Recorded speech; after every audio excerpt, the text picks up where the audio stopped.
Hey, Link here. Thanks for joining me for episode 86, where I speak with Conor Walsh, where we talk about who they are, how they got into making games, words of wisdom from their experiences, their favorite games, their life outside of gaming, and some lightning round questions. Before we get started, don't forget there are links in the episode description that you can follow to learn more about Conor as well as a podcast. Also, don't forget to like and share the episode, and without further ado, enjoy episode 86.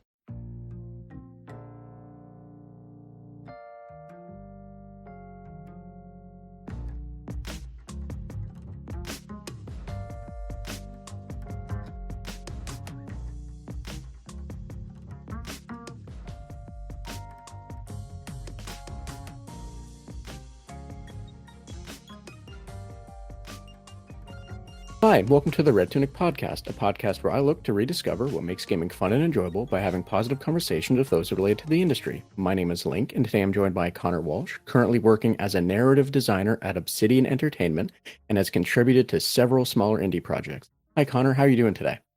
Hello, I'm doing just fine. Happy to Well, be here. I'm awesome. I'm happy to hear that you're doing fine, and also happy that you're here. Thank you so much for joining me today. Yeah. Now, Conor, sorry. Oh, I was just agreeing. Okay. So Conor, though, before we get started, if you don't mind, would you care to tell anyone listening a little bit about yourself? Basically like who you are, what you do, or anything that you feel people should know if they want to get the 411 on who Conor Walsh is. Sure. Give the find the author's bio on the website. Nah, I kid. So yeah, I'm Conor Walsh. I'm a game developer and writer. I took an interest in writing at a pretty young age and took an interest in games at an even younger age. And at a certain point, I realized that the two could be intermarried, and it was all downhill from there. That's kind of the long and short of it. I guess we could get into the more specifics later. I find that I like operating in a full time space and an indie space with the games that I work on and the writing that I do, and I think they're important things to do in both spaces, I suppose. Things they both have their strengths and weaknesses, I should say. So thank you for that. And I am curious, would you mind kind of like speaking more to the differences for the indie space and the, I'm going to say, the professional space? And Yeah, I that's don't a mean good that way in to put any it. negative way, just professional space, what have you. Would you mind speaking to like the differences or your approach or what have you? Sure. So it's it's interesting. I sometimes have these conversations with some of my coworkers. The primary space is cool because you can kind of operate as part of a well-oiled machine. Um, the work that you do is helping to move toward a greater, comprehensive whole that you're working with, like, you know, anywhere from, I suppose, like 5 to 40 other people to accomplish together. And there are a bunch of dedicated vision holders who are able to tell you, this piece of writing is in line with what I want and what we're trying to say here. This piece of writing isn't. This matches our tone. This does not. You shouldn't refer to this guy as a blockhead. We don't use that kind of language, or things like that. And the chief benefit of that is that when I said earlier that I'm a game developer and a writer. The chief benefit of that is that I can just be a writer in that context. Or yeah, already I need to take a step back. Not so much that I can't be a game developer, but more like I've got my box. There's my somebody put a plate in front of me, and all I got to worry about is my plate. I don't need to worry about what Jim's doing over there. I don't need to worry about 3D modeling or anything like that. I just focus on the writing, the any scripting related to the writing, and other stuff like that. I've got my box, so it's a lot easier to focus on just making my corner of the game, sing and sing in the way that I want it to sing, and I don't need to worry about all these other miscellaneous details. Um, the trade-off to that is that it is somebody else's vision, and so you need to accept that not every call you're going to make, or better way to phrase it would be, not everything you want to do is going to connect with what the game is about. I can't make my, if the game's I don't know, a medieval adventure game, I'm probably not going to get my rail shooter segment on it. It's not the 90s anymore. Um, but and so it's like you sort of you can run into some problems there, because if you're like, I really want to do this rail shooter segment, and your leads are like, what are you doing, knucklehead? It can result in some butting of heads, I suppose. And it's also like, I guess this is a long and rambly way, and rambly will be the operative word of today. Is a rambly way of saying that you just don't have as much control, and that can be good or that can be bad depending on the way that you look at it, and how attached you can get to certain elements of what you're doing. The opposite end of that, the indie circuit. My favorite part of the indie circuit is that you can get real weird with it.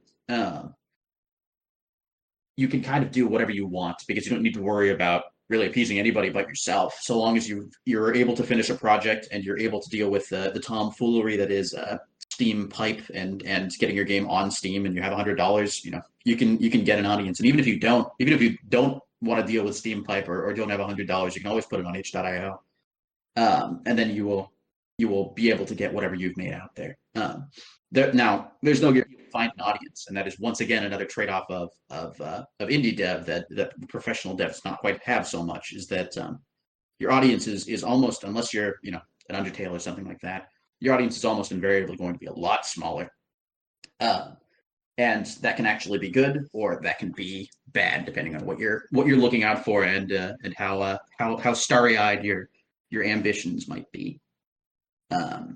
But being able to make cool and out there things, and taking shots at trying things out, and succeeding or I don't want to say failing exactly, but being able to try weird things, and maybe they work and maybe they don't, is one of my favorite things about working in indie dev.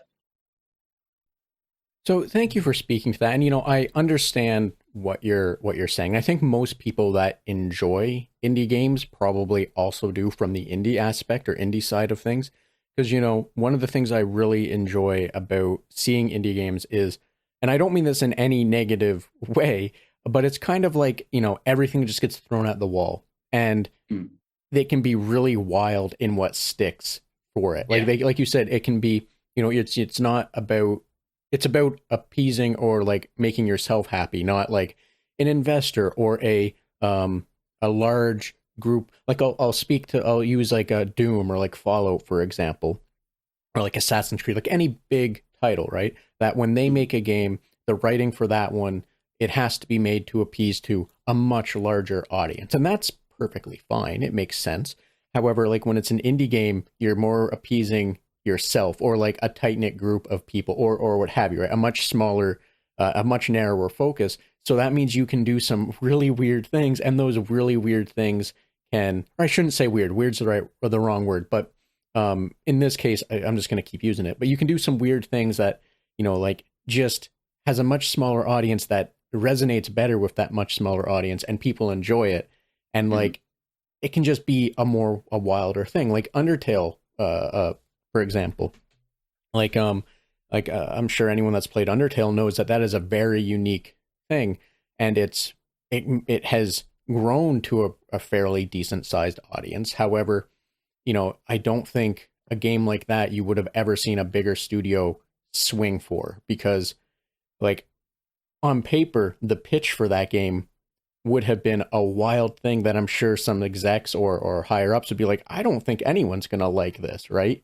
And I think that's the nicest thing about indie games, is you get games like that sometimes they're really successful and sometimes they're not as successful, but like you still get to see these really wild things that can be a lot of fun that you just wouldn't see otherwise, right? Yeah. And so I should get it bringing up Undertale is an interesting point, because we get into some weird middling territory. I guess the best way that I can describe it is that when I say indie, in regards to me, I don't even know if I want to use this descriptor, but I'm going to say micro indie, because indie is sort of a broad umbrella, right? There are plenty of quote unquote indie games that do have publishers and that do need to. When I say quote unquote, I don't mean they're not indie. I mean like this is they're kind of levels, and so those games, may be more out there, but they do need to make a publisher happy, or there's some greater goal that they're trying to accomplish. And I understand that too, because that's the other weird part of indie, and the trade off of audience is that you can say some really poignant things and do some really poignant and cool things, but it's if you write the greatest novel ever told and nobody reads it, did it really matter? We get into weird questions of philosophy there too. So I don't know. I have not had the experience to truly work in that space yet. I'm sure it has many benefits and tribulations as well, but that remains to be seen. So, you also make a really good point there. And I think, I don't think this is the exact direction you're going. However, it's kind of one that came up with the Game Awards coming up November-ish or whatever last year, where the conversational piece about whether Dave the Diver was indie, right? Yeah, I remember that. And how, I forget who it was, came out and said, well, indie's an aesthetic. And like, so what you're saying also can veer into that weird territory, which, I personally do not agree that indie is an aesthetic, because indie is a concept, right? Or not concept, but it's like an actual tangible thing. And I understand what you're saying as well, in that there's levels to it. As people I've spoken to have referenced or referred to the studio that they have as a micro studio or a macro studio or what have you. And it's about the amount of people that are working or contributing or outsourcing or what have you, right? And I understand what you're saying there. And I think the best way just to sort of like put a stake in that one is, I don't envy whoever tries to define what that is. Like, get a solid definition, because the more you dig, the more it gets nonsensical, because as we saw from the Dave the Diver conversation, no one seems to be able to have a solid definition of indie, right? Mm. Yeah, and it really doesn't matter at the end of the day. It's the same thing as like these vague descriptors of double A, triple A, or whatever you want to. I'm not going to make the joke. I know it's already it's topical. But at the end of the day, it doesn't really matter. It's just kind of what you're setting out to do. But that's mainly what I was talking about, was my way of describing that. I'd be up for checking out that space, and there's always the question of like, when you're making something that's smaller and more out there, are you ever going to branch out? Should you branch out into trying to make this thing like really sell? Is it worth it? I don't know. I'll get back to you once I've made some other weird stuff. It's actually gotten some eyes on it. So, fair enough. And I think that's a good place to leave it on. We'll circle back to that in the future, maybe after you've got some eyes on different things. Now, Conor, I do want to ask this, because you said that from a young age you liked writing, and from an even younger age, I believe is how you put it, you liked playing games. So I'm curious, can you like speak to how it is you got into the game space, like how you got into making games, and like just how you kind of, what got you started off to do that? I'd be happy to do that. We could divvy it into I guess the interest angle and the actual like follow through angle. So the interest angle is, we had a Super Nintendo and a PS1 in the household from a relatively young age that I think my dad won on a sports trivia game show. Of all things. Yeah, okay, I don't know. I wonder if that was ever recorded. I'll have to ask him about that. And so we had a lot of sports games and Super Mario World specifically. And I was terrible at it, but my aunt and uncle would come over and they would play and I would watch. And I always wanted them to play so I could watch them actually progress in the game, because one, couldn't get very far, and two, I was scared. That was the prevailing feeling with a lot of games when I was younger. So that's, from there, I consistently had an interest. my mom eventually saw that I used it to kind of socialize, and so she was thankfully willing to encourage my staying inside and hissing whenever sunlight touched me. Um, and then so time goes on, hit middle school, and I still didn't really know what I wanted to do. Actually, I guess it was elementary school, so it's like I want to be a scientist, whatever. And then the turning point in my life, and if those who know me well are listening, they will already know what I'm going to say. It's 2007 rolls around, and Spore comes out. And Spore was my first like I don't want to be doing anything else except playing this video game type game. It was like just like this huge world of possibilities opened up to me.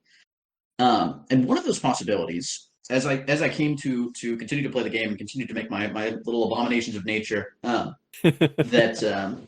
that I started to connect with the community a little bit. The Sporum was a little bit active back in those days, and I had some friends on Spore, and we're making their creations. And then Spore Galactic Adventure comes out, like Galactic Adventures. And with Galactic Adventures, you could basically make your own levels. Now, Spore Galactic Adventure. Are you familiar with Galactic Adventures or Spore in general? No.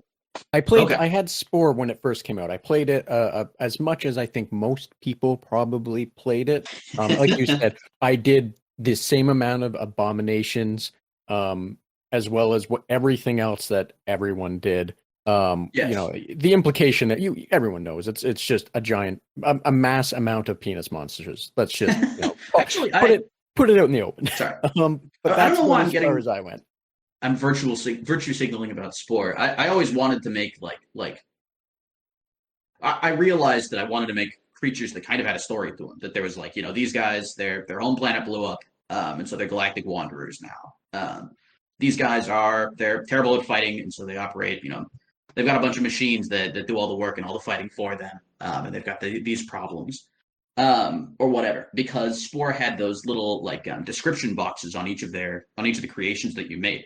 And as you're making creations in the Civ stage and space stage, I found that I wanted to relate everything that I was making together. And so it's you create a building and this is their factory, or this is their entertainment buildings, or these are their houses, but this is a tenement block because these guys are very communal or whatever. And you only had I don't know, 160 characters per Spore creation. But it was still cool to relate them together. And so that's where it kind of took off, because Galactic Adventures comes out and you can make these levels. But the deal with Galactic Adventures and Spore in general is that, and Spore is one of my favorite video games. I say this with love in my heart. Spore doesn't play very well. Spore's gameplay in the moment-to-moment gameplay leaves a little to be desired. So you create a space stage level-based thing, and what are you going to do? Are you going to make it combat-focused? The combat is janky. It's really bad. And you take away the semblance of balance and give people the ability to make something have 12,000 health, and your rockets do a max of 200. You're going to run into some problems. And so the way that people got around that was they started making story-based adventures, because there were each adventure level was broken up into 8 acts, and each act had, I think, 3 objectives that you could accomplish, and that could be kill 10 crabs, or it could be pick up a flower and bring it to the lady, or it could be talk to an NPC. And the NPCs each had 5 lines of dialogue max, back to back. And so people would start telling stories across the course of multiple adventures. Quackenstein Part 1 or Part 2. Quackenstein was a real adventure series. I don't remember who made it or even what it was about, but it was just a very involved series of interrelated levels with characters that recurred and dialogue and such. And that was where I think it really took off for me. And I maintain, by the way, that Spore is the only game, or the best game, for telling freeform stories. And there aren't really a lot of games like that. There's Little Big Planet, where you can make levels, but I always found the level creators to be a little bit opaque. and tough to work. There's the Sims, but the Sims are just people, one, and two, it's more of an organic story than it is your own like freeform story. And there are some exceptions to that, but I felt like Spore always gave me the best tools for that, and that's always what I cite in where I got my start in getting an interest, I guess. Long and rambly half answer to your question. Um, the follow up to that was where things got a little bit funky, and that's always the question that comes up is, how did you get into games? And I guess it was kind of an odd path for me. If you ask anybody, and which I'm sure you've already known because you've probably already talked with plenty of folks about this, is that no two stories are alike. Everybody's got a different weird story. So mine is no different. Basically, I started as a QA intern at Obsidian in either 2012 or 2013. I can never remember, when I was like 16 or 17, because we had a family friend who was an in basically, and I goofed up. I made a fool of myself, and I did what one does when they're 16, where it's like you hit your head on a lot of low hanging poles, both metaphorically and sometimes literally. Um, and hopefully you don't blow it so egregiously enough that you don't get a chance to come back. And that was really, I guess, what it boiled down to, is that I did keep coming back during the summers, because I was sort of beginning to see that I wanted to write for games, and incidentally, Obsidian is very well known for the quality of our game writing. So the next year I came back, and I think I did not make a fool of myself nearly as much, and did not hit my head on so many low hanging bars. And so I just kind of kept coming back as a QA intern. So I QA'd on Pillars of Eternity 1 and 2, as well as some of their DLCs, not both, which was interesting because at 16, I sure had not seen a CRPG before. And that was a little bit of an eye-opener, to put it politely. I was a narrative intern on Tyranny because I was very vocal about my interest in moving into writing. And then I was a QA intern again on Tyranny after. Just because, again, the amount of narrative openings we've had over the years has been mixed and random and minimal. And so, I definitely still had an interest. It wasn't because I necessarily blew it that time. It just didn't end up working out. QA'd on Outer Worlds 1 base game. And that was about the point where I had been continuously coming back during summers because I was still in school. But around the time of Outer Worlds release, Outer World 1's release, I graduated, and so I came back as a quality assurance contractor. That was like 2019, and my contract ran out. And then they brought me back in very early 2020, pre-COVID 2020, as a technical writer, because that was actually my I got a certificate for that in college, because it was just the question. I majored in English, and the question is, when you major in English, is always, what do you do with a BA in English? And the answer is actually that you can do a lot with a BA in English. It's just, you need to figure out, like, how you're going to make it pay, what the backup plan is. And there are plenty of backup plans, and one of them was technical writing. And even at the time, I had heard, even at the time, and with the ins that I had heard, there's no chance you are. It's nice that you've got this, that you want to do this, but the odds are terrifically stacked against you. So don't have a backup plan. It's kind of the long and short of it. And so my backup plan was technical writing. And incidentally, I was brought back to do some documentation for our dialogue writing tool. And so I did that for 2 months, and then I had heard that we were really hurting for writers at the time, so I submitted a narrative test.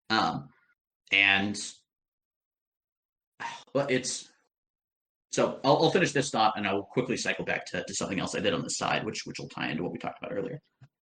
So I take this narrative test. I think we've changed it since, but our narrative test is like a bunch of questions about, like, write a dialogue for this character, write a unique item description, etc., etc. Hopefully I'm sure I can talk about this, but I will still be a little bit vague. There's a character archetype that was in this, especially because I know we've changed this.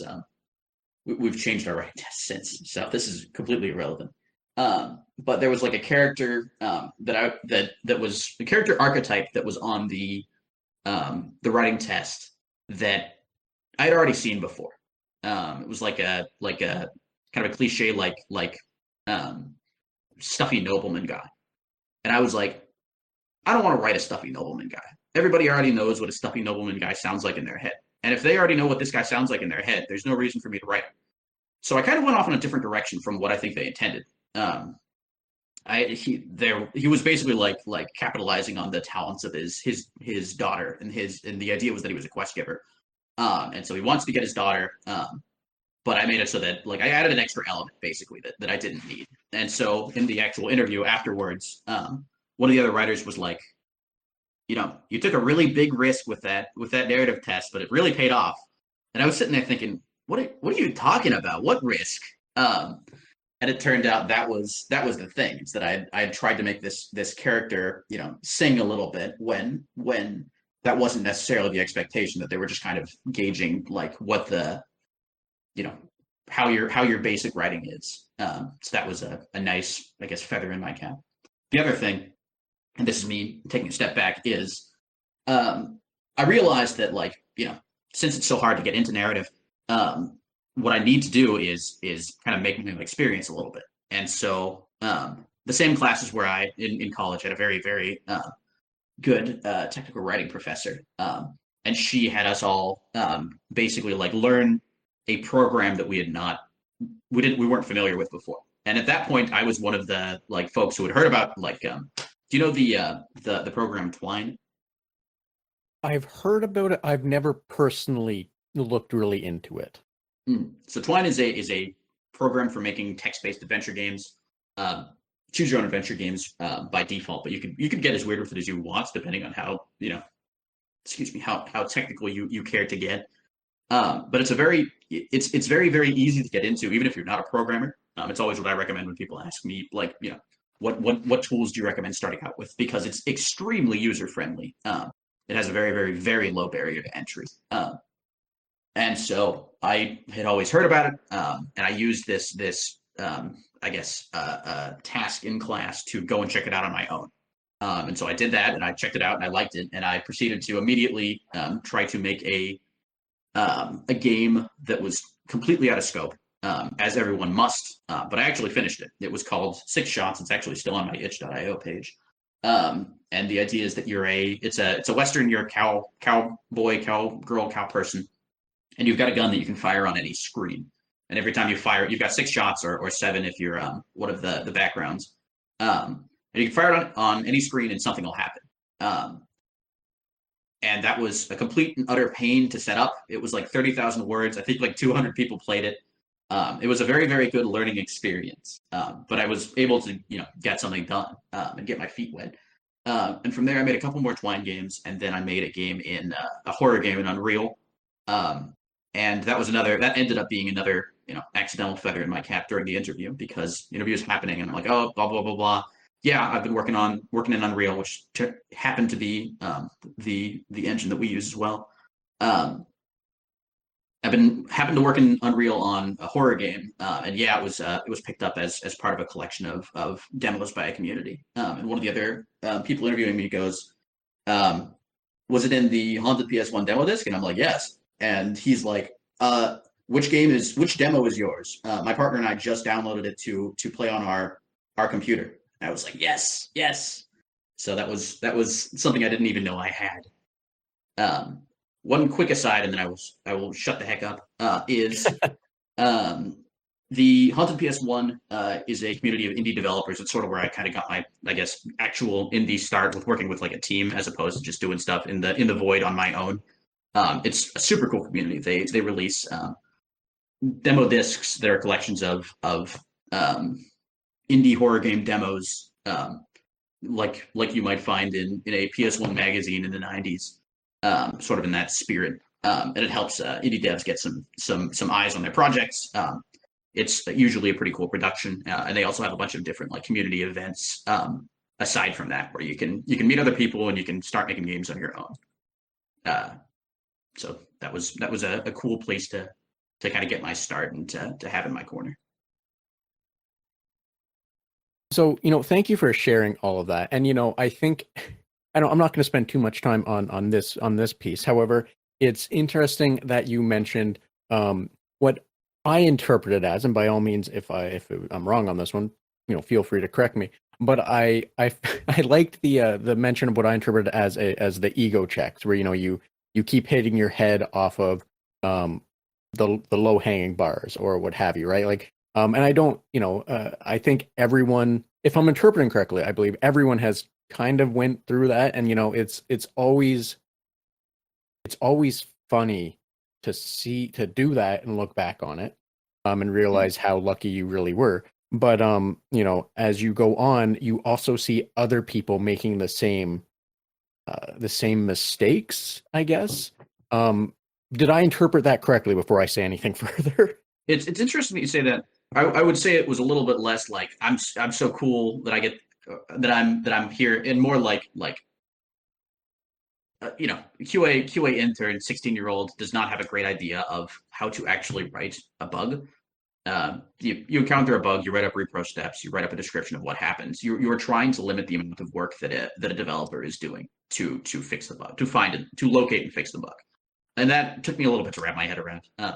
QA is it is a more skilled discipline than people realize. It does not get nearly as much credit as it deserves. I will sing QA's praises until I am extremely dead.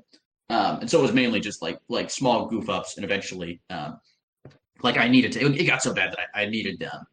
I was assigned somebody else, one of the other QA people, to look over my bugs and basically give me feedback. But it was like kind of like what are you doing? You dang kid, figure it out. Which kind of needed to happen. But it ended up being very helpful. I eventually did figure it out, and so it was nice that I was able to come back later without or that I had not done anything so egregiously dumb that I wasn't able to come back. Just the regular stuff that an intern does basically when they're 16, I suppose. But it is there are some eco check things like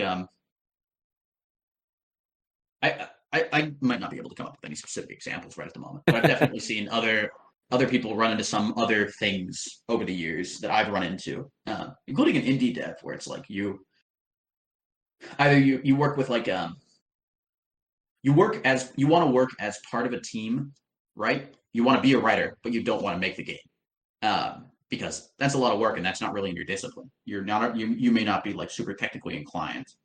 You just want to make your stories, and that was definitely the way that I was. But the problem that you could run into in those situations is like you have to believe, not even believe, the person in charge has to know what they're doing. And I've definitely worked on some side projects that have early on. I joined some side projects, and rapidly gained an education in, these people aren't going to finish this project. And one time I finished it myself, basically, and I went, that was 40 hours that I'm never going to get back. Let's never do this again. And I've since tried to get a little smarter about ditching projects early. I guess anything in this industry is going to be a learning experience, and so I try to give advice to the youngins to avoid the pitfalls where I've encountered them, and try to push where it's important to push. So thank you for that, and I think that leads to there isn't really any reason for me to add on or touch too much on what you just said, other than the learning experience aspect of it. Like I started as QA when I went through school. Yeah. That's where I grew my fondness of enjoying the knowledge that I can make developers cry very easily, including myself when I test things and go, "This is broken," and then I have to go quietly weep in the corner because I have been hoisted by my own petard. However, you mentioned something that leads perfectly to the next place. And what I'm curious about is if you have any wisdom that you can share from your experiences for people to maybe avoid some of the pitfalls that you might have had yourself, or that you've seen other people have, and that they've encountered that you could have, or that you may have at that point gently tried to steer them away from. Because as you probably know, and as many others do, when you try and give advice, it's not based on well wishes and what have you. Usually it's on, I've been burnt by this, I would like you to learn from my experiences, or what have you, right? Mm-hmm. No, I get what you're saying. I have like some rote advice at this point, but I'm gonna get into it anyway because I actually am pretty passionate about this. Earlier we were talking, and I said that I wanted to demystify some of the opaque way of getting into games, and I really do feel that way. I think that the more voices we get in this space who aren't vocal in this space, the better. The more, the everything is. I God help me, I'm passionate about this stupid industry, and so I think that the greater number of voices we get from a greater number of backgrounds means the writing in all games will be better. And maybe that's a way of boiling it down to a very, very simple level. But I want writing in games to be as good as and then better than writing in movies. And the fact that that's not always the case fires me up. I'm going to stop rambling and I'm going to give my advice. My advice is to anybody listening who wants to be a narrative designer, go make a video game now. If you have not started, start. If you have not finished, finish. If you have finished something, go start something else until you get hired. Because it's sort of like you see it, floating around sometimes on social media where you'll see a post and the post says you need 5 years of experience in order to get this job. And people say, how am I going to get 5 years of experience if nobody will let me get an intro job? And the answer, in my opinion, and this is somewhat from a place of privilege, just for the record, because I had it in, from a pretty young age, but I still followed up on it and I still did things on the side and I still had to push a ton. And if I had to push a ton, maybe you may need to push even more. And so if you really want it, you need to keep at it. And the best way to do that is to make your own experience and to work on your own projects and to meet people and work in teams on your own. We're at a point in society, in history, where tools to make these things are more easily accessible and user-friendly than they've ever been before. Wine is free, ink is free. Ink is another not a text-based engine exactly, but it's like you can write text in a side window, and it plugs very easily into Unity, and not Unreal last I checked, but I'd have to look again. RenPy, REN apostrophe PY is free software for making visual novels. RPG Maker goes on sale 8 billion times, and it's very user friendly. There is something you can be doing. Unreal's free, Unity's free. You can go and start now. You just have to get over the intimidation factor. And a way to mitigate the intimidation factor is to go find jams and join those and make stuff for those jams. And if there are things that you can't do, if you're, again, I've met plenty of writers who are like, I like writing, but I don't. I'm not as comfortable with the technical aspects. Find a programmer, find somebody you trust, find somebody to work with who can handle those things, and maybe who wants to break into the industry as well. See if you can work together. And if you can't, congratulations, you now have the ability to answer the interview question of, can you tell me some times where you had some problems, working in a team before? It's all experience. So thank you for that advice. And I understand completely what you're saying. And I think that is, it's great advice. And like and you mentioned earlier that everyone has a story, and sometimes like the lead up to the story is the same, but their story, like their experiences, what they have to tell for theirs is different.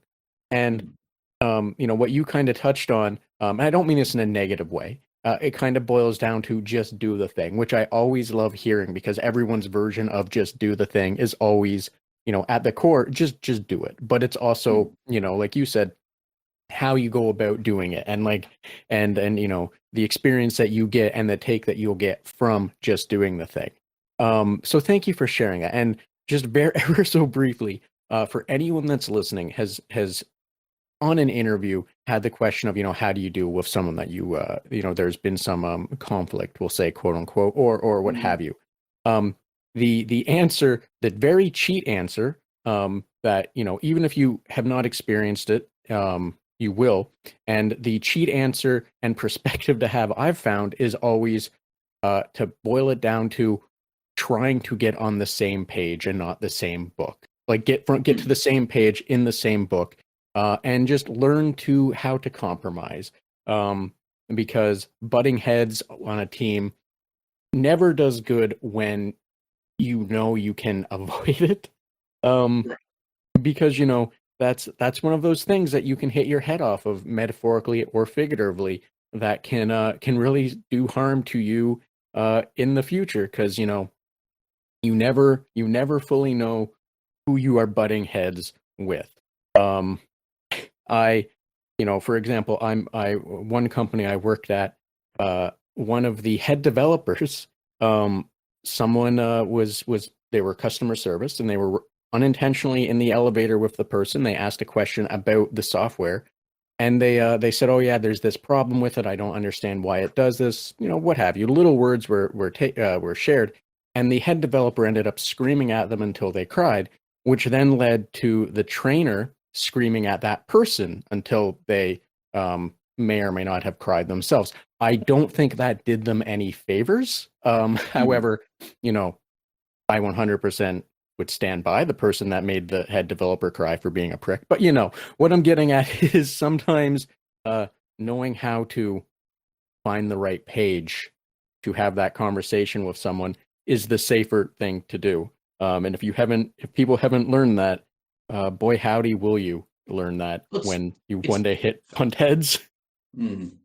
It's an interesting balance to strike, is the interpersonal relations aspect of it, because sometimes the answer is to find a path of least resistance, common ground, and sometimes the answer is to either book it or yeet the other person, depending on circumstance. There was I will not get into too many details, but there was a mod that I worked on a long time ago, and I came on as an editor, and I was still in college. I had basically nothing under my belt. I think I picked it up on ModDB, or IndieDB, which is a sister site of ModDB.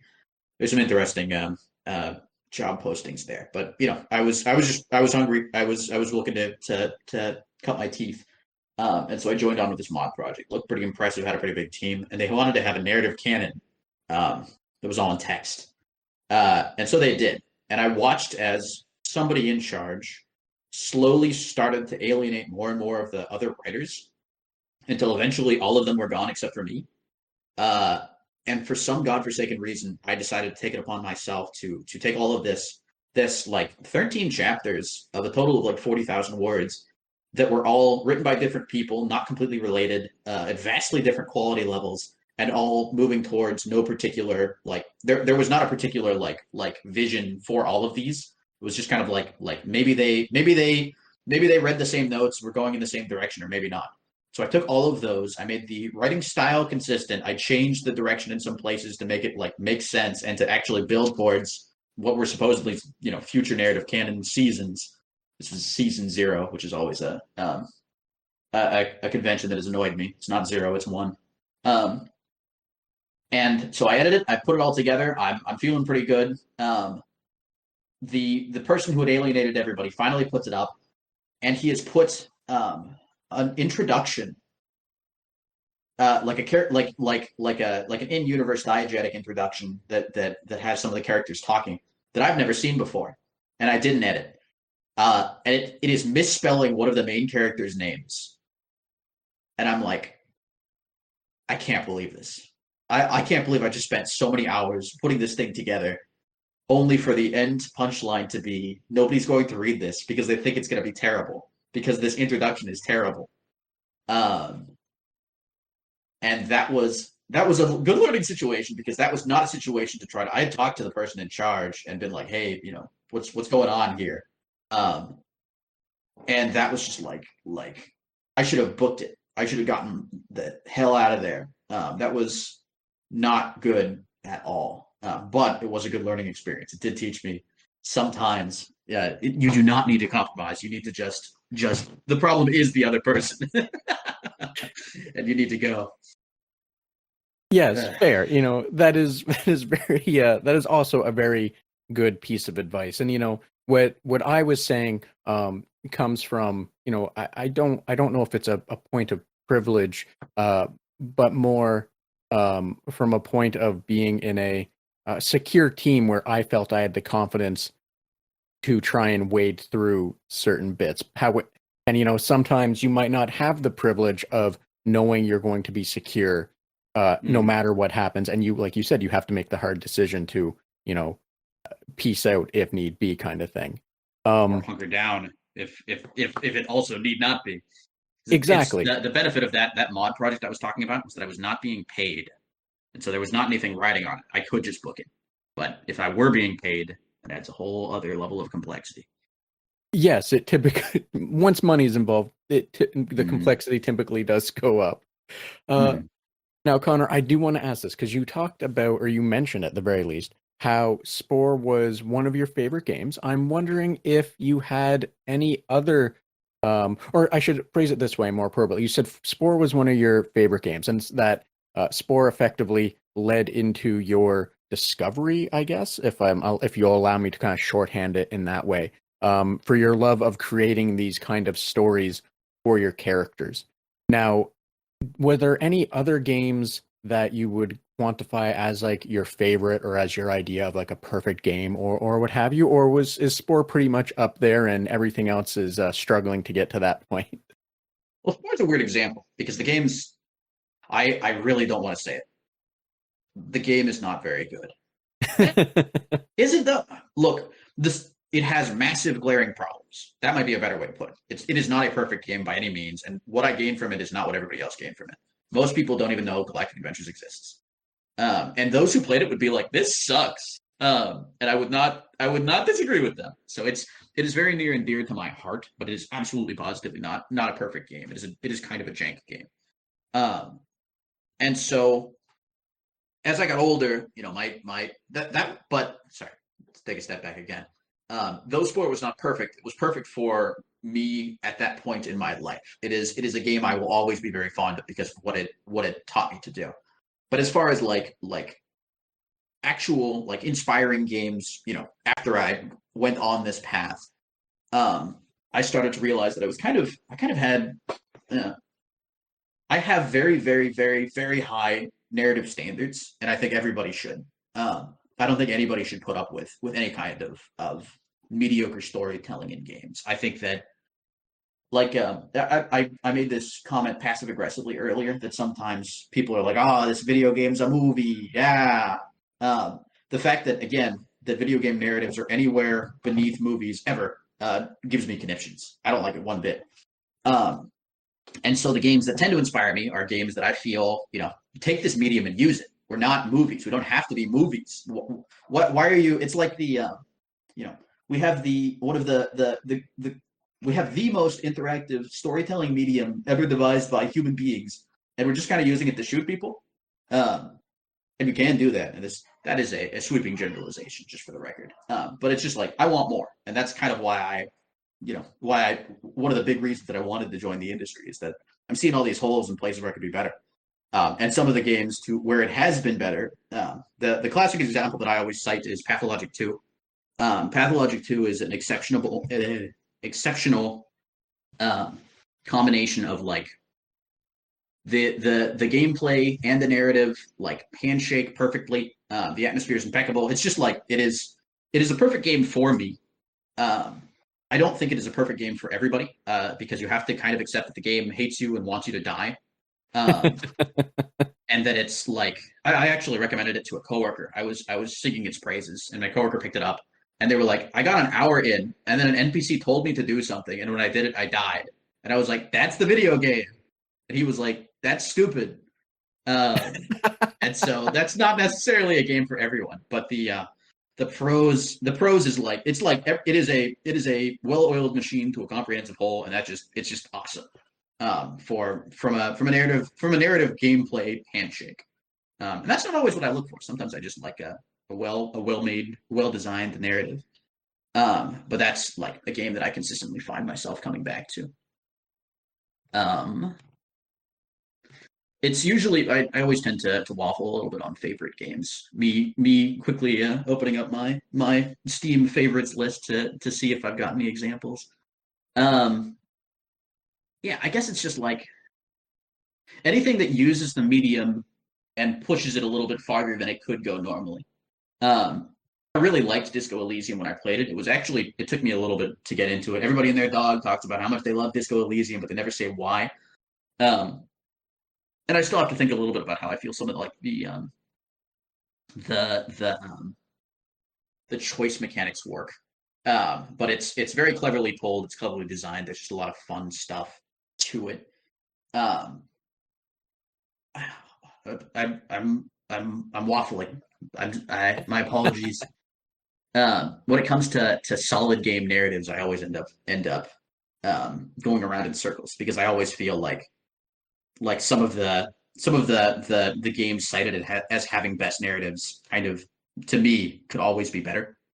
And Pathologic 2 is like the only example I can think of that isn't like that. So thank you for sharing that, and I understand completely where you're coming from with that, like a high level. And like I've said this before, and both on the podcast and outside of it, that I'm aware of how hard of a question favorite game is. Mm-hmm. Because and it's always some, it's always how some people like interpret it or how they try to answer it is kind of why I like keeping it in, regardless of how Oh, yeah. mean of a question it is, because it's interesting to hear how some people work their way through it, or Mm-hmm. um how envious I am in some people that can just be like, oh no, it's this easy. Like there's no thought, no question. It's just, oh no, it's this game. It's like, okay, like I'm envious that you can just outright, my favorite game, nail it down, no question, it's done. It's like Mm-hmm. I can't do that. And I'm sure from just what you just did, you can't do that. And so that's why I'm envious of it. And that's why I like asking this question, because you never know where it's going to go or how it's going to go, right?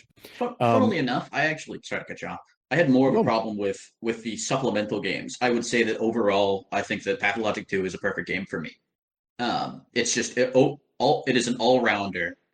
There is only one segment of it that's kind of annoying, and that doesn't tie into everything else, and it still kind of ties into everything else. The problem I was more having was kind of scrambling for other examples of games that I think do that have a good um, where their narrative. It seems like their narrative there is boundary pushing as opposed to just like decent. You know what I mean?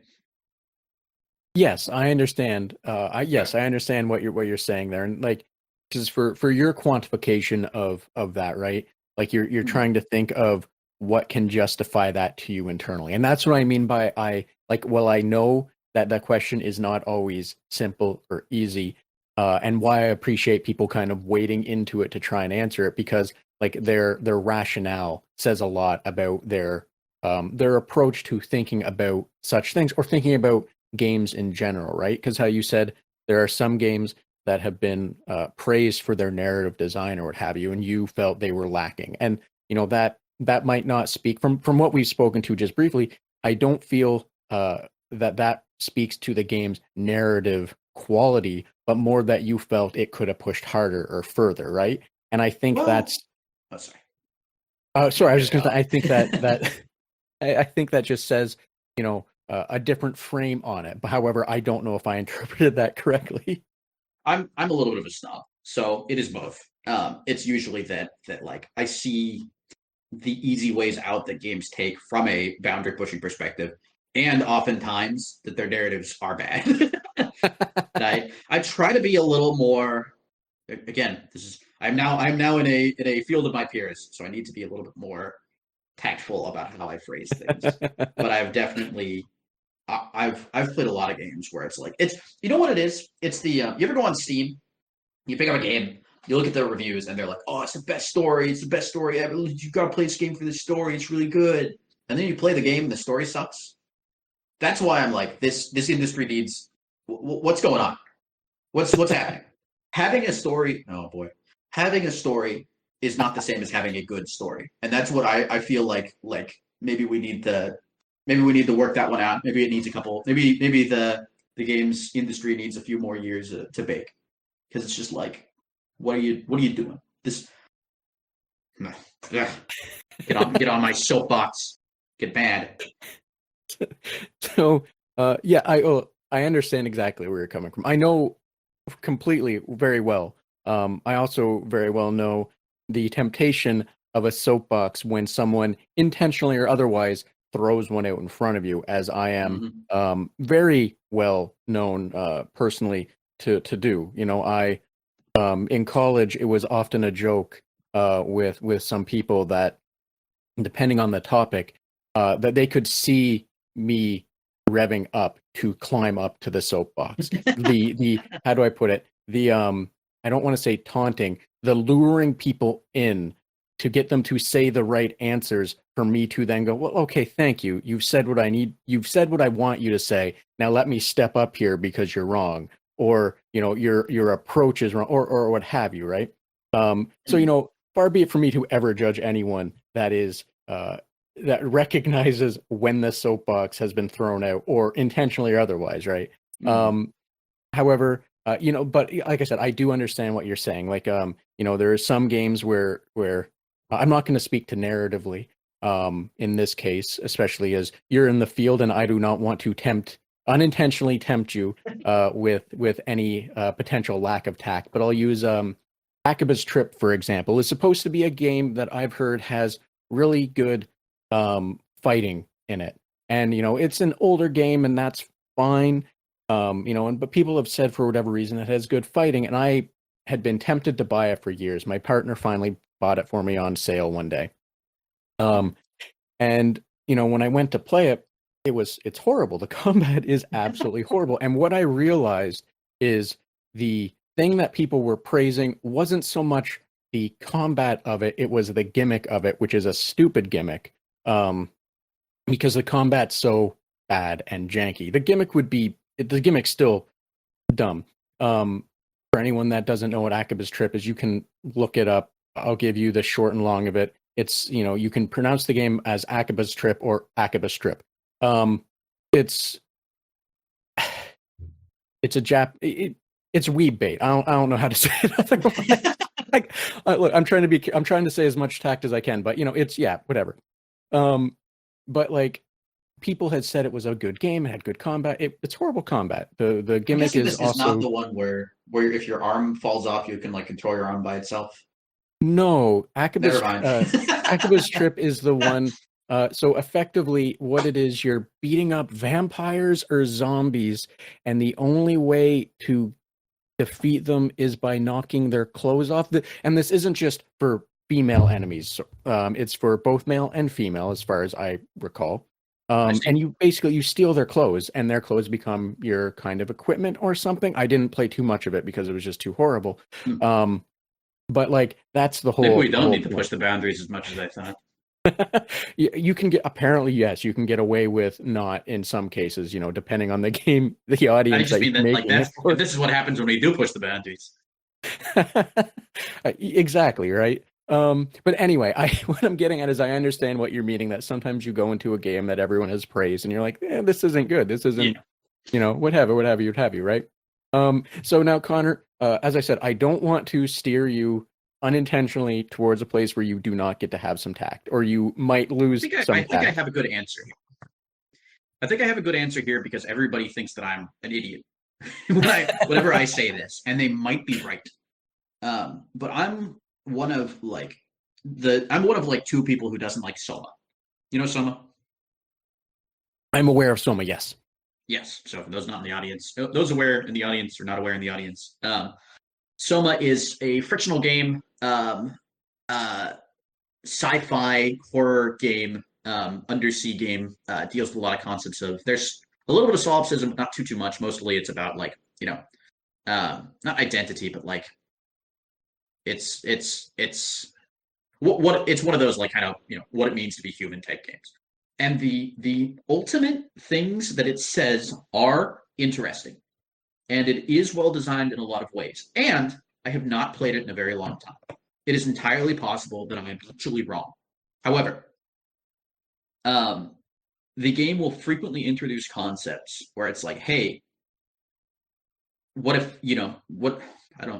there'll be slight spoilers for Soma for those in the audience. So mute this for 2 minutes if you don't want to hear them, or skip ahead. I don't know. Where like you're a guy, and the idea is that you got a brain scan and you wake up in the far future. And it's like, oh, you died, but now you're in a new body. So are you alive or dead? Are you or not you? And there's a sequence where you basically swap to another body, but you do it by like copying your consciousness. And so it's like, is that you or is it not you? And that's interesting. But the problem are the characters. See, this is why you can't let me on my soapbox.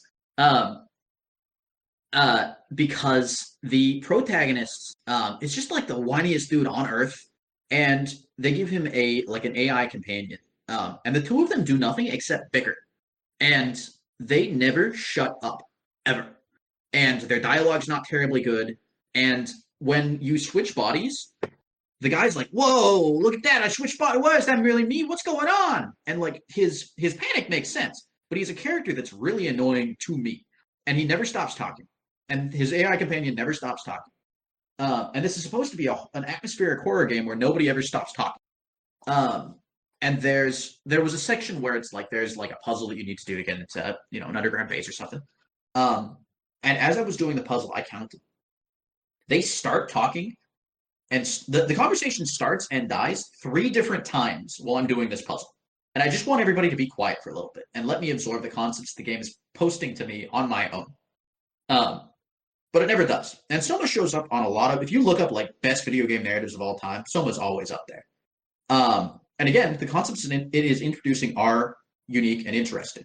And I have met other narrative designers, and we've talked about Soma, and they've been like, "What do you mean you don't like Soma? Are you completely insane?" And I have to have this conversation with them, and usually they will agree with me that there is a lot of that. Basically, it's like it's not a very good horror game. It shouldn't have been a horror game because there's too much the horror elements are a little bit iffy, and the talking is at odds with like building the tension, et cetera, et cetera. But I just couldn't get past those characters, and it really kind of like soured the whole experience for me. I'm going to try to do this really quickly. And go on a side tangent. I was not very fond of The Last of Us 2. Uh, I so I played all of it. I was curious about because I played The Last of Us 1 not expecting to like it, and I did. I'm a sucker for any narrative involving 2 characters that kind of don't like each other, who are forced to come together against superior odds, and gradually come to form a relationship or a connection of some kind. It's a trope. It works. I like it.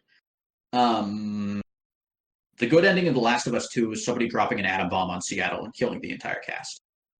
I will not go on for too long about this, but it's just like I found I didn't understand what any of the characters were trying to do, or like the character motivations almost never make sense if they're a supplemental character, and the motivations of the protagonists are like odious and not in like an interesting way. It's just like it's not. I did not enjoy that video game very much, and I really didn't like the narrative. The worst part is that when I say that, sometimes there's I fear that there might be an element where they're like, oh, where it's a different friend put it like the game was effectively you could not critique the game for like 2 months after it came out because there were so many freaks being freaks about just its content. And it's that was not cool at all. People were getting really really weird in ways that weren't acceptable in any manner. But it's just like when I sat down and I analyzed the narrative and what was going on from both perspectives, it's just like it didn't make any sense. It actively lessened my enjoyment of whatever day I was having when I played it. I didn't like it one bit, and the narrative was the chief reason for that. So, thank you for all of that. I just want to point out for anyone that's listening. I don't mean this as a dig against you, Connor. For anyone that's listening, there was not an edit there. There was just a very abrupt shift where Connor, you felt the need to go from Soma to immediately dunking on Last of Us Part 2. You ever Soma was the smokescreen for Last of Us 2 because I don't want to. I don't. We can. I have a lot of feelings about the game, and I don't want to get too into them. No, I completely understand. Well, the only reason I was pointing that out or highlighting that one, just because I personally thought it was a very amusing, abrupt shift of talking about Soma 2 and then immediately just diving onto a different game. So I only felt the need to say that one. And like I said, that wasn't meant to be a dig. I just found that a very amusing, it's like you were sitting at a red light, went, I need to take a hard right now. And you just said, screw it, ran the red, took the right, and kept on your way kind of thing. I have look, let me put it like this. I might be wrong about Soma 2. I am not wrong about the last, or just Soma. Soma 2 is coming out later. I might be wrong about the last. I might be wrong about Soma. I'm not wrong about The Last of Us 2. So, Connor, I'll say this. I haven't played Soma. I'm aware of I'm aware of the high level for Soma, what you spoke to. Sorry about the The good spoilers. points. That's my father has played it. He's given me all the spoilers, and I also read the spoilers, so it's all good. Very Um, well.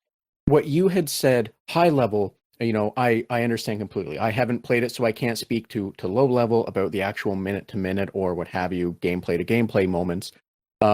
Also, personally, I haven't played The Last of Us 2 because I don't have an interest in the story that it wants to tell. Yeah. And I'm not going to like I said, what I was saying wasn't meant to dunk on or dismiss or what have you for anything that you said. It was just the funny hard right turn that you took. But I You're fundamentally welcome to dunk on me. I need to keep it to a minimum with that game. um but what I'm saying meaning is like I'm not going to be the one to try and defend The Last of Us 2. I have zero interest in playing it.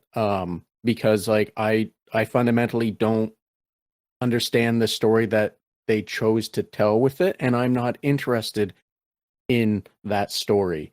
Now, will I play it in the future? Perhaps.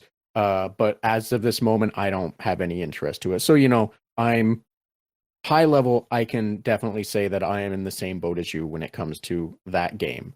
Maybe a better way to As put it would be, sorry, once again, I'm cutting you off, by but all means, I, I see that I see how both of these games could be. And again, I say better, but I guess that's again, I could be wrong about Soma. Uh, Soma would be better from my perspective if they had spent a little bit more. Well, I can't even say that. If the protagonist were a little bit more reined in, if he were different. I understand, panicking in the situations that he panics in, but just give me something else. Something aside from the bickering, some more like points of agreement between these two, or being able to. I don't know. I'd have to play it again. It's been too long. Um, I guess the best example would be quiet everything down if we're still making this a horror game. But again, the argument is that, well, again, it's not super effective as a horror game, but it is effective as a narrative game. So I don't know. Last of Us 2, it is more of an interesting beast because it does feel like there's so many missed. It's clear that they're going for a revenge. Better dig two graves if you're going to go on a path for revenge type narrative. But a lot of the character decisions don't make sense, especially the side characters. There are a lot of like basic conversations that the characters don't have. That it's not even like a good narrative like manner. It's just like a basic narrative manner. Um, there's like one of the protagonists is on her path to revenge, but no other character is ever like, hey, is this worth it? They're always like, go get him, you slay queen after she kills 500 people with her bare hands. And if I'm expected to take the game like seriously, it's kind of like they wanted their video game obfuscation of murder, where it's like in Doom, well, maybe Doom's a bad example because they are demons, but in Doom, I've shot 500 demons. And if you talk to me afterwards, you're like, you are a normal human being. I'm not. I just shot 500 living things. And so we run into that situation in The Last of Us 2, where it's like you're the this seems like it's trying to be a very grounded video game, but in the context of the game, I would be the worst mass murderer in history. And everybody's just like, you're so quirky and funny. No, I'm not. Where's the disconnect between the things that I'm doing and the things the character is doing? So just little things like that, and I guess it's like that's really the example of all of these things, where it's like I see where these things could have been, could have done things a little bit better. I think I probably have more of a vendetta against The Last of Us 2 because everybody's like, because there has been so much talk about, it's the look at this video game narrative. Their video games did not have a narrative before this game. Okay, sure they didn't. So again, Connor, fair enough. I understand where you're coming from, and thank you for elaborating on that to give even more angles or light to it. However, and I don't say this in a negative way, that I'm gonna kind of see if I can pull the soapbox back from you. Pull it back. Get me out of here. However, what I'm gonna do instead, and I don't know if it's gonna put you on a different one. However, I'm gonna ask, outside of games, what do you do? What do you enjoy doing, and how do you relax? And if the answer No, that is was good. if the answer is playing games, that's perfectly fine. However, before we started, you said one of the things you were doing to help you effectively keep your focus, or what have you, was also building a Gundam model. So I have a feeling that the answer is not strictly playing games. However, I'm going to shut up and let you go with it. No, thank you for getting me off that subject. Yeah, I found that I've played more than my share of 400 hours of RuneScape, old school RuneScape, in the wee hours of the night. But as I've gotten older, I've realized that it's important to mix it up a little bit more. I think that as a game developer and as a fan of video games who continues to play video games, I've got plenty of friends who are like, I can't just sit inside and do nothing for hours on end anymore. And I'm like, haha, yeah, me neither, haha. Um, so uh, building models, Gundam and other models is nice. The hobby is not that expensive. I mean, it is expensive in bulk, and it's more expensive than games, really. A cheaper kit would be for like $15, and the simpler kits can run from $15 to like 40, really, with the bigger ones being up to $100. So it really can put you out. But working on any one model can be a like 4 to 20 hour experience, depending on how into it you want to get. And it's nice to be able to, if I want to, I can disconnect and just, listen to music or not listen to music and just work on a model for as long as I like to. It's kind of a Zen thing. I've picked up model painting as well, not the Gundams. I should have brought this up when we were talking earlier. The in the indie or indie-ish circuit, there are a handful of games that I really like, and one of them is Brigidor Up Armored Edition. I don't know if you've heard of it. Uh, Yes, I believe that does ring true. There is a familiarity there. yeah, it's an isometric destroy the city with mechs game is usually how I describe it. But in addition to, just for the record, the writing in that game is exceptional. I have no idea why. There's not a whole lot of it. It's mainly in like lore descriptions or descriptions of the different vehicles you can use. But they're all really good, and I've been on record saying this great many times. But in addition to that, the models themselves have a unique kind of like chunky quality to them. Actually, there are a couple factions, and they all look different. There's like a Junger faction, like a military loyalist faction, and then kind of a weirdo spacer faction. And they started putting out model kits or little like I don't know the exact material, just small, couple inch tall things that you can put together and paint. And so I picked that up as a side hobby as well, and that's fun too. It's nice to kind of be a little bit more expressive than the Gundams, which are really just kind of like adult Legos, although you can get expressive with them too. Um, I picked up gardening. I've got a bunch of plants out on the patio that I was watering before I came in here. It's just kind of nice to have something that you can kind of keep an eye on, get you outside, get some sunlight on your horrible pale body, and occasionally stuff you can use in cooking or whatever. And so I enjoy that. I do a decent amount of reading. My book backlog will never end, and I'm trying to become more of a movie buff. Since a relatively young age, I developed an interest in watching bad movies for fun, and so I have a rather extensive collection of bad movies. My significant other, thankfully, is willing to put up with watching those alongside me, as are most of my friends. They frequently just end up being forced to watch whatever trash I've got in the backlog with me, and they're all usually pretty game for doing that. So that's always a lot of fun. I go on hikes, I swim. It's not the long and short of it. It always feels like I've got a lot to do at any given time. But now, just describing it all, it sounds like nothing. So, thank you for sharing all of that. And far be it from me to ever try and quantify how much is a lot versus a little for people's hobbies, or what they enjoy doing or whatnot. Because end of day, I don't know what is a lot or a little, right? Like some people, they don't have anything that they're doing outside of like one or two things, they might just run and they might train for a marathon, but that's it, kind of thing, right? Whereas other people, they have a whole laundry list of things that they do outside of whatever else they do, right? So like I don't know what is a lot versus a little, because is all depends on how much of it, I guess, that you're doing, right? Like you could have 10 things that you do that take up the same amount of time as someone else's one thing, right? Right. So like Yeah, this stuff will keep me if I didn't get any new books, any new games, any new movies, or any new models, I'm probably still booked for another 2 years. exactly that, yeah, exactly. That's what exactly what I'm meaning. So yeah, I don't know if what everything you said is it would be a little, a lot, who knows? I can definitely understand the aspect of a backlog or backlogs plural, as Mhm. someone that has, I don't know, 2000 plus Steam games. I'm just All most of right. which I think came from like bundles and all of that because when Steam, I'm 36, I was on Steam the moment I could be on Steam. Mhm. Um like 6-digit Steam ID supreme superiority or what have you. Um but what I'm meaning is like, I was a sucker for that. I don't throw the 2000 around as a big like, look at me. I am an idiot, but I don't, I throw that around more as I've been buying the bundles ever since I could, um, because it's hilarious.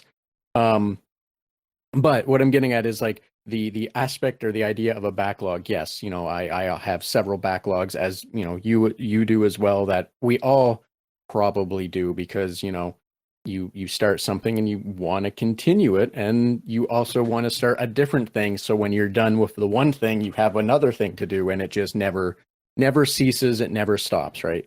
Yeah, Um, keeps you busy. Yes, exactly. It keeps you busy, and sometimes that busyness can lead to insanity if you are depending on what that backlog might be. Like, for example, if your backlog is primarily JRPGs, well, that's a lot of insanity to run through, knowing that you have like 6,000 hours to get through, and then you buy another game, and by the time you finish 3 games, you bought 4 more. Like what I'm getting is, sometimes the backlog is just insanity, Yeah, which I don't I've think got anyone five will. Yakuza.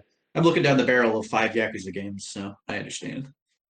Yes, exactly. I too am looking down the barrel of like 5 Yakuza games, um, in fear, really, because I don't want to start them, but at the same time, I eventually need to, because Like a Dragon 8 is going to come out, and I won't have finished 3. Mhm. Um, I anyway, finished zero. I started one, and then I started playing. Oh boy, I have you heard of Cataclysm: Dark Days Ahead? that is a familiar title as well. Oh, It's yes, I know. proto. I know what it is. Yep. Yeah, it's like proto Project Zomboid. I have been doing nothing except playing Cataclysm: Dark Days Ahead for like the last 2 weeks. It's really really bad. I need to find some way to stop this because I'll probably play it after we finish talking. And I'm not going to stop until 2 a.m. Well, on the bright side, you can always end your run sooner than later by just finding a car and seeing how many buildings or zombies it can go through before everything goes black, right? Yeah, yeah. So, Connor, I don't want to take up too much more of your time. I do want to let you get going. Maybe get back to the model you're building, or go to Cataclysm if that's so It's gonna much be of what you Cataclysm. choose to do. Yeah. Um, But before I do that, I want to hit you up with some lighthearted, nonsensical, and All really right, I'm just ready. random lightning round questions. So, as I said beforehand, I'm going to say it again, though. These are meant to be just quick, no judgment randoms. So, by all means, answer however you see fit. And don't think too hard on them because you'll probably regret it the more you actually think on it. Sounds good. Yep. Which video game character is most likely to call themselves a thirst trap despite having no business doing so, and why? Uh, uh, Kaz in Metal Gear Solid 5. You have He's got no business calling himself that because he's too fixated on revenge. This is a spare time thing. He has no idea that the boss is only interested in being Kiefer Sutherland and not particularly interested in romance. Big Boss, sorry. Um, he's he's it's a spare time thing. It's never going to go anywhere. Uh, we only care about uh, revenge and or giant robots in this household. okay, thank you very much. Which video game character do you think is most likely to say, "I'm not mad, just disappointed in you" on a personal level? Uh, I'm gonna say Kaz from Metal Gear Solid.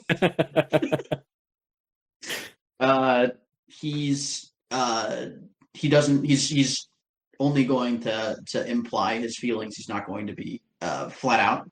It's more of an atmospheric thing than it is a direction thing. It's like when your parents are upset with you, you get back to the base because you set off too many landmines. You know how it is. Yes, exactly. I grew up in a small farming town. I am very, very much aware of the disappointment in setting off too many landmines. Yeah, you gotta watch out for those. Which game character is most likely to think of the Holy Roman Empire at least once a week? Mario. He doesn't. He's not. He is Italian. So, thank you for that. That is very short, sweet, succinct, makes perfect sense. He is Italian. That is the most likely answer there. You don't get a lot of insight into how he feels on a personal level, but I'm pretty sure he's thinking about Charlemagne.